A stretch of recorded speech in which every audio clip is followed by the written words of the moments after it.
Hello student, welcome to science guide. আজকে থার্মোডাইনামিক্সের কিছু problem এবং তার সলিউশন করব। প্রথম যে প্রবলেমটি করব, 4.2 গ্রাম নাইট্রোজেন গ্যাসকে ধরে নাও আদর্শ আচরণ 27 ডিগ্রি উষ্ণতায় সমস্ত পরাবর্ত পদ্ধতিতে সম্প্রসারিত করা হলো। এর ফলে গ্যাসের চাপ 10 atm থেকে 1 atm হয়। প্রক্রিয়াটিতে Q, W, delta U and delta H এর মান গণনা করো। তাহলে এখানে দেখো নাম্বার অফ মোল সংখ্যা আমরা বের করতে পারি। 4.2 গ্রাম আছে, তো 4.2 গ্রাম ডিভাইডেড বাই 28। টেম্পারেচার দিয়ে আছে 27 ডিগ্রি সেন্টিগ্রেড, 27 প্লাস 273, তাহলে আসবে 300 কেলভিন। গ্যাসের চাপ that is P1 is equal two 10 atm, right? 10 atm দেওয়া আছে। আর P2 এখানে প্রেসার হচ্ছে 1 atm, that is final pressure 1 atm। তো এইরকম একটা প্রক্রিয়ার ক্ষেত্রে ডাব্লু কত হবে, কিউ কত হবে, delta U and delta H. প্রথমে আমরা ডাব্লু ওয়ানটা বের করে নিই। W is equal to minus nRT ln V2/V1। কিন্তু দেখো এখানে V2/V1 এই দুটো মান আমাদের অজানা। তাহলে আদর্শ গ্যাস বলেছে, আদর্শ গ্যাসের জন্য আমরা লিখতে পারি P1V1 is equal two P2V2। তাহলে এই সমীকরণ থেকে V2/V1 is equal two P1/P2। তাহলে এই সমীকরণটা একটু চেঞ্জ করতে পারি, মাইনাস এনআরটি ln P1/P2। তাহলে এবার মানগুলো বসে দিই। দেখো মোল সংখ্যা আছে -4.2 ডিভাইডেড বাই 28। আর এর মান আমরা জুল এককেই কাজ করি, কেমন? 8.314, টেম্পারেচার 300 ইন্টু ln প্রেশার। দেখো এখানে P1 হচ্ছে 10 atm বাই 1। এবার এটাকে ক্যালকুলেশন করতে হবে। এইটাকে ক্যালকুলেশন করলে মানটি আসবে -861.46 এত জুল। তাহলে এখানে ডাব্লু মানটা পেয়ে গেলাম। এবার আমরা ফার্স্ট ল অফ থার্মোডাইনামিক্স অর্থাৎ তাপগতিবিদ্যার প্রথম সূত্র অ্যাপ্লাই করব। তাপগতিবিদ্যার প্রথম সূত্র আমাদের কী ছিল? দেখো ডেল্টা ইউ সমান কিউ প্লাস ডাব্লু। কিন্তু প্রক্রিয়া দেখো উষ্ণতা স্থির, অর্থাৎ সমষ্ণ প্রক্রিয়া। তো উষ্ণতা স্থির হলে that is delta T is equal two 0 হলে ডেল্টা ইউ এর মান 0 হয়। তাহলে এখানে 0 বসালে কিউ প্লাস ডাব্লু, তাহলে Q is equal to minus W. তো ডাব্লুর মানটা আমরা জানি মাইনাস অফ দেখো 861.46। তাহলে এখানে মানটা আসবে 861.46 এত জুল। তাহলে দেখো delta T is equal two 0 হয়েছে, তাই ডেল্টা ইউ এর মানটা 0। এবার ডেল্টা এইচ, তাহলে delta H is equal to delta U plus P delta V. যেহেতু আদর্শ গ্যাস বলেছে তাহলে পিভি সমান এনআরটি সমীকরণ ফলো করবে। তাহলে প্রেসার কনস্ট্যান্ট ডেল্টা ভি সমান ডেল্টা এনআরটি আসবে। কারণ কি এখানে মোল সংখ্যার কোনো পরিবর্তন ঘটছে না আর উষ্ণতা পরিবর্তন ঘটছে না। দেখো এখানে মোল সংখ্যা যা ছিল তাই আছে, মোল সংখ্যা 4.2 ডিভাইডেড বাই 28 এটাই রয়েছে। আর টেম্পারেচারও কোনো পরিবর্তন ঘটেনি, অর্থাৎ এনআরটির কোনো পরিবর্তন ঘটবে না। যখন কোনো পরিবর্তন ঘটবে না তাহলে ডেল্টা এনআরটি অর্থাৎ পরিবর্তনটা 0, রাইট? অর্থাৎ মোল সংখ্যা এবং টেম্পারেচার দুটোরই কোনো পরিবর্তন ঘটবে না, তাহলে পরিবর্তনটা 0 হবে। তাহলে দেখো আমরা ডেল্টা ইউ 0 পেয়েছি আর এখন পি ডেল্টা ভি 0, তাহলে ডেল্টা এইচটাও 0 হবে। তারপরে যে প্রবলেমটা দেওয়া আছে, এক মোল আদর্শ গ্যাসকে সমউষ্ণ পরবর্ত প্রক্রিয়ায় সম্প্রসারিত করে গ্যাসের আয়তন V1 থেকে 10 V1 করা হলো। যদি এই প্রক্রিয়াটিতে গ্যাস কর্তৃক কৃতকার্যের মান 10 কিলোজুল এবং গ্যাসের পারমাণবিক চাপ 1 × 10⁷ পাস্কাল হয়, তবে V1 এর মান কত? তাহলে এখানে কী কী মান দেওয়া হয়েছে দেখো।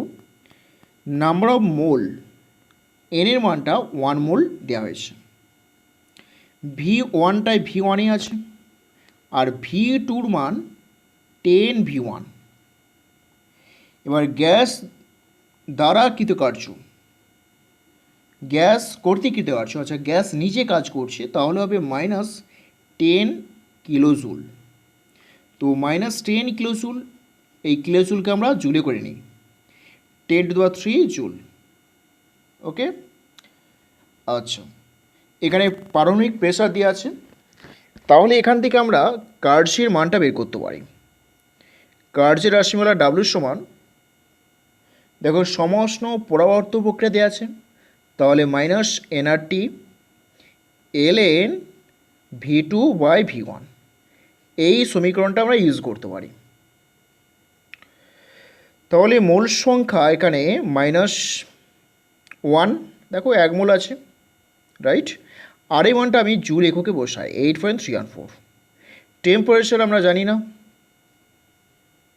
এবার ln V2-র মান কত? V2 10 V1, আর V1 মান V1, আর W মানটা দেখো -10 × 10⁻³, তাহলে 10 × 10⁻³, তাহলে বোথ সাইড থেকে মাইনাসটা চলে গেল। এবার এখান থেকে টি এর মানটা বের করতে হবে। টি সমান কত হবে? তাহলে আমাদের ক্যালকুলেশন করতে হবে। তাহলে দেখো এখানে টি = লিখতে পারি 10 × 10⁻³ ডিভাইডেড বাই 8.314, আর ln 10 মানে 2.303। তাহলে এটাকে ক্যালকুলেশন করলে আসবে 522.27 এত কেলভিন, 522.27 কেলভিন। এবার এখানে প্রাথমিক চাপ দেখো 10⁷ পাস্কাল, রাইট। তাহলে আমরা জানি 1.013 10⁵, এই পাস্কাল সমান 1 ATM। তাহলে 1 × 10⁷, এই পাস্কাল সমান কত হবে? 10⁷, আর 1.013 10⁵, তাহলে অ্যাপ্রক্সিমেট মান আসবে 10⁻², রাইট। এটা 1ই আছে, এত ATM। আর এই চাপটা হচ্ছে প্রারম্ভিক চাপ, মানে প্রাথমিক চাপ। তাহলে প্রাথমিক চাপ হচ্ছে 10⁻, দ্যাট ইজ PV সমান nRT সমীকরণ ফলো করো, সেখান থেকে V1টা পেয়ে যাবে। তাহলে V1 that is P1 V1 nRT যদি আমরা লিখি এটা, তাহলে V1 সমান কত হবে? 1 মোল, আর এই মানটা আমরা লিটার এরিয়া বসাবো 0.082, টেম্পারেচার দেখো 522.27, আর P1 দেখো 10⁻²। তাহলে এই মানটাকে ক্যালকুলেশন করতে হবে। এইটাকে আমরা ক্যালকুলেশন করলে যে মানটা দেখো এখানে ক্যালকুলেশন করলে, এই ক্যালকুলেশন করলে আসবে 0.42 লিটার। এবার বলছি যে গ্যাসের পরিমাণ যদি 2 মোল হয়, তবে গ্যাসের উষ্ণতা কত? তাহলে পিভি সমান এনআরটি সমীকরণ ফলো করতে পারি। টি সমান PV/nRT। পি এর মান আমরা জানি 10⁻², আর প্রাথমিক আয়তন দেখো 0.42 লিটার, 2 আছে মোল সংখ্যা, আর এর মান 0.082। তো এটাকে ক্যালকুলেশন করলে এই মানটা আসবে 256.9 এত কেলভিন, রাইট। এরপরে যে প্রবলেমটি রয়েছে, 0.8 মোল হিলিয়াম গ্যাসের চাপ ও উষ্ণতা যথাক্রমে 1 ATM ও 298 কেলভিন। যদি স্থির আয়তনে ওই একই পরিমাণ গ্যাসে 400 জুল তাপ প্রয়োগ করা হয়, তবে গ্যাসের আন্তঃশক্তির পরিবর্তন ও অন্তিম উষ্ণতা কত? তাহলে দেখো এখানে কী কী বলা আছে, মোল সংখ্যা বলা আছে, কেমন? মোল সংখ্যা হচ্ছে N = দেখো এন ইজ ইকুয়াল টু এখানে দেওয়া আছে 0.8 মোল। এবার উষ্ণতা T is equal to 298 kelvin, that is T1 প্রাথমিক উষ্ণতা। স্থির আয়তনে তাপ, দ্যাট ইজ কিউভি, কিউভি মানে ডেল্টা ইউ এর সঙ্গে সমান, কত আছে 400 জুল। তাহলে গ্যাসের আন্তঃশক্তি পরিবর্তন কত এবং অন্তিম উষ্ণতা কত? তো আন্তঃশক্তি পরিবর্তন 400 জুল এখানে উত্তর আসবে। এবার অন্তিম উষ্ণতা কত? তো আমরা জানি সিভি সমান delta U by delta T, right?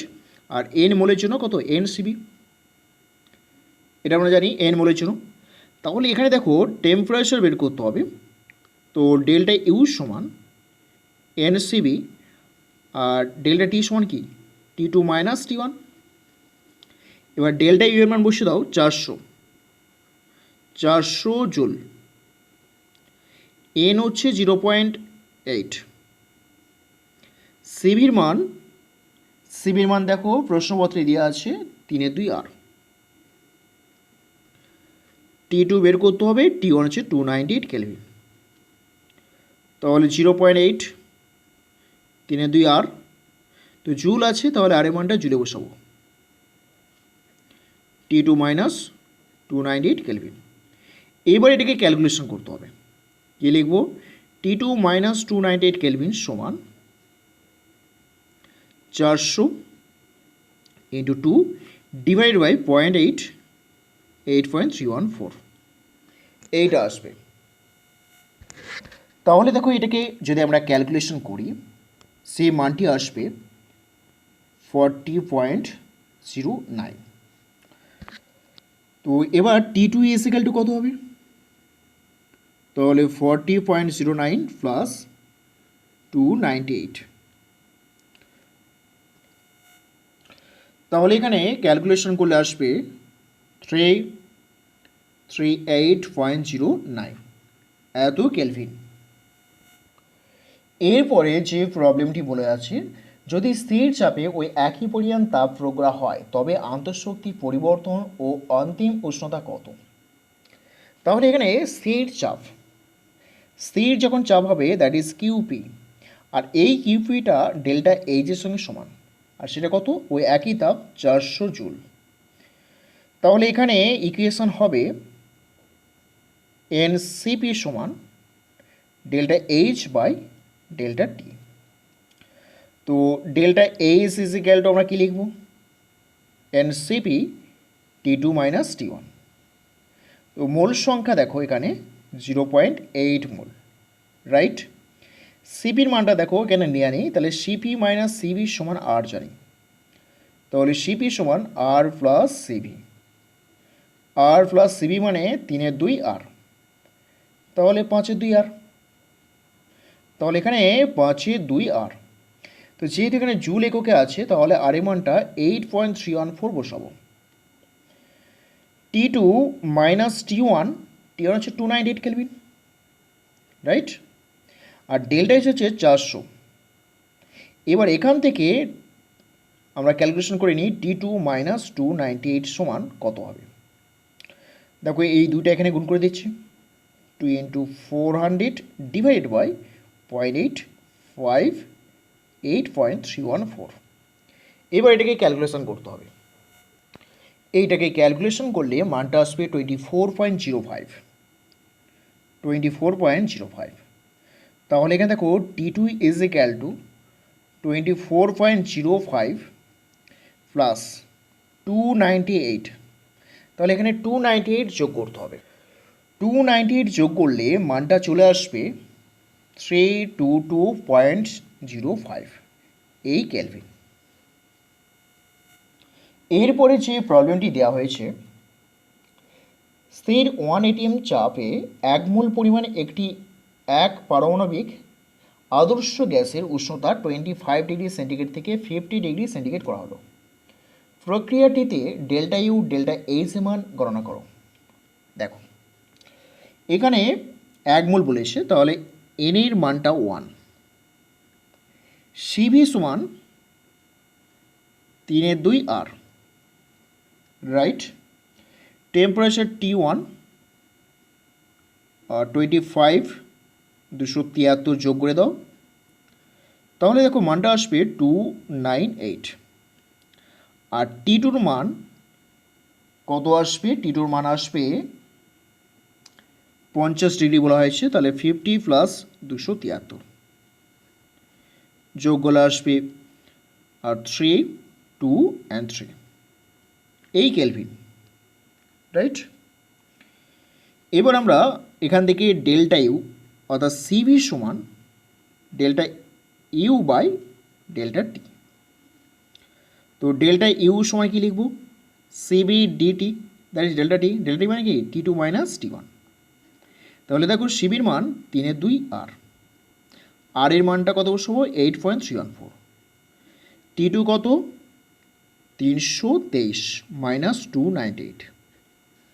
তাহলে দেখো এখানে 3/2 8.314, আর এটা পার্থক্য করলে 25। এবার এটাকে ক্যালকুলেশন করতে হবে। এবার এটাকে ক্যালকুলেশন করলে 311.77 এত জুল এই মানটি আসবে। এবার এখানে ডেল্টা এইচ কত হবে? তো ডেল্টা এইচ বের করতে হলে আমাদের সিপি লাগবে। তো সিপি মাইনাস সিবি সমান আর, সিপি সমান আর প্লাস সিবি। তাহলে আর প্লাস সিবি হচ্ছে 3/2 আর, যোগ করলে 5/2 আর হবে। তো সিপি সমান ডেল্টা এইচ আপন ডেল্টা টি।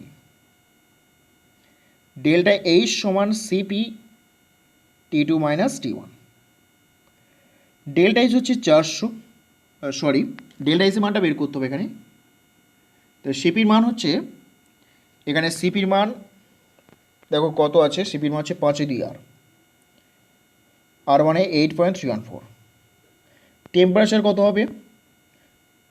-298। তাহলে দেখো এখানে 5/2 8.314 আর এটা 25। এবার এটাকে ক্যালকুলেশন করতে হবে। এটাকে ক্যালকুলেশন করলে 519.62 এই জুল আসবে। তাহলে এখানে ডেল্টা এইচ মান হচ্ছে 519.62। এরপরে যে প্রবলেমটি এখানে রয়েছে এখানে বলা হয়েছে যে 4 মোল জলের উষ্ণতা 20 ডিগ্রি সেন্টিগ্রেড থেকে 50 ডিগ্রি সেন্টিগ্রেড করতে 9.028 কিলোজুল তাপের প্রয়োজন হয়। সমপরিমাণ জলের উষ্ণতা 60 ডিগ্রি সেন্টিগ্রেড থেকে 30 ডিগ্রি সেন্টিগ্রেড করতে কত পরিমাণ তাপ বর্জিত হবে? তাহলে দেখো এখানে মোল সংখ্যা n is equal two, n এর মান কত? n এর মান কত? n এর মান হচ্ছে 4 মোল। তাহলে এখানে তাপের প্রয়োজন, দ্যাট ইজ কিউ, এখানে কিউপি। কারণ এই সমস্ত প্রসেসগুলো প্রেসার কনস্ট্যান্ট থাকে। যে কোনো কেমিক্যাল প্রসেস বায়ুমণ্ডলীয় সবগুলোই প্রেসার কনস্ট্যান্ট। তাহলে কিউপি সমান ডেল্টা এইচ। আর ডেল্টা এইচ এর ক্ষেত্রে কত হবে? 9.028। এত কিলোজুল আছে, তাহলে এটাকে জুল করে দিই, এই জুল। উষ্ণতা পরিবর্তন দেখো আমরা ডেল্টা টি সমান লিখতে পারি 50 ডিগ্রি মানে 50 প্লাস 273 মাইনাস 20 প্লাস 273, এটা বিয়োগ করলে কত হবে? 30 আসবে। এইবার আমরা দেখব সেখানে সিপি সমান এইটা। তো সিপির মানটা বের করে নিই, 9.028 10⁻³ আর টেম্পারেচার পরিবর্তন 30। পরেরটা বলেছে যে পরের ক্ষেত্রে আমরা দেখব, দ্বিতীয় ক্ষেত্রে সিপি থাক, আর ডেল্টা টি এর মান কত হবে? 60 থেকে 30 হয়েছে, তাহলে 30 প্লাস 273 মাইনাস 60 প্লাস 273, তাহলে কত হবে? -30 হবে, রাইট। সেই ক্ষেত্রে প্রশ্ন দেওয়া আছে কত পরিমাণ তাপ বর্জিত হবে। তাহলে আমরা কী লিখব? সিপি সমান জানি delta H by delta T. তাহলে ডেল্টা এইচ সমান সিপি বাই ডেল্টা টি। আচ্ছা, এখানে মোল সংখ্যা গুণ করানো হলো না, মোল সংখ্যাটা গুণ করানো, এখানে এন থাকলে তাহলে সিপি সমান এন হচ্ছে মোল থাকবে, দ্যাট ইজ 4 মোল, রাইট? তাহলে এখানে সিপির মানটা আমরা বসিয়ে দেবো। তো সিপি কত হবে? তাহলে দেখো এখানে N CP, right? Delta H বের করতে হবে, তাহলে ডেল্টা এইচ সমান N CP into delta T. তাহলে দেখো সিপির মান এন সমান 4, সিপির মান কত? এইটা দেখো, এই মানটা সিপির মান। তো 9.028 10⁻³ বাই 3 ইন্টু 4, আর ডেল্টা টি দেখো -30, রাইট? তাহলে -30, 4 কাটলো, 30 কাটলো, তাহলে কত আসবে? -9.028। তাহলে দেখো ওই একই পরিমাণ তাপ কিন্তু বর্জিত হবে, ওই একই পরিমাণ তাপ বর্জিত হবে। এরপরে যে প্রবলেমটা দেওয়া হয়েছে, একটি বিক্রিয়ার 4 কিলোজুল তাপ বর্জিত হয়। যদি ওই পরিমাণ তাপ 25 ডিগ্রি সেন্টিগ্রেড উষ্ণতায় 200 গ্রাম জলের প্রয়োগ করা হয়, তবে জলের অন্তিম উষ্ণতা কত হবে? এখানে জলের মোলার তাপগ্রাহিতা মান বলা আছে। তাহলে দেখো তাপ বর্জিত হয়, ওই তাপটাকে জলে প্রয়োগ করেছি। তাহলে যখন জলে প্রয়োগ করছি, এখানে কিন্তু প্রেসার কনস্ট্যান্ট থাকে। তাহলে ডেল্টা এইচ কত প্রয়োগ করা হয়েছে? 4 কিলোজুল, দ্যাট ইজ 10⁻³ জুল। এবার এখানে সিপির মান বলা আছে, সিপির মান হচ্ছে 75.24, এইটা। আর 200 গ্রাম জল, তাহলে মোল সংখ্যা বের করে নিই, 200/18। জলের প্রাথমিক উষ্ণতা হচ্ছে 25 প্লাস 273, দ্যাট ইজ 298 কেলভিন। অন্তিম উষ্ণতা কত? That is T2। তো আমরা কি লিখব? এন সিপি সমান delta H by delta T. তাহলে ডেল্টা টি মানে কি? T2 মাইনাস T1 সমান delta H by N CP লিখতে পারি। ডেল্টা এইচ এর মান হচ্ছে এটা কত আছে? 4 ইন্টু 10⁻³, রাইট? এন এর মান দেখো, এখানে মোল সংখ্যা এটা আছে 200/18, আর সিপির মান 75.24। তাহলে এখানে মানটা কত আসবে? তাহলে এখানে মানটা আসবে 4.78। T2 ইজ ইকুয়াল টু আসবে 4.78 প্লাস T1। তাহলে দেখো 4.78, T1 এর মান কত? এই যে T1 কত ছিল? 298 কেলভিন। তাহলে এখানে 298 কেলভিন যোগ করে দাও, যোগ করলে কত হবে? 303 পয়েন্ট, রাইট? 303 কেলভিন, 202.78 আসবে, তাহলে 303 কেলভিন। তাহলে এইভাবে আমাদের প্রবলেমগুলোকে সলিউশন করতে হবে। Thank you for watching this video.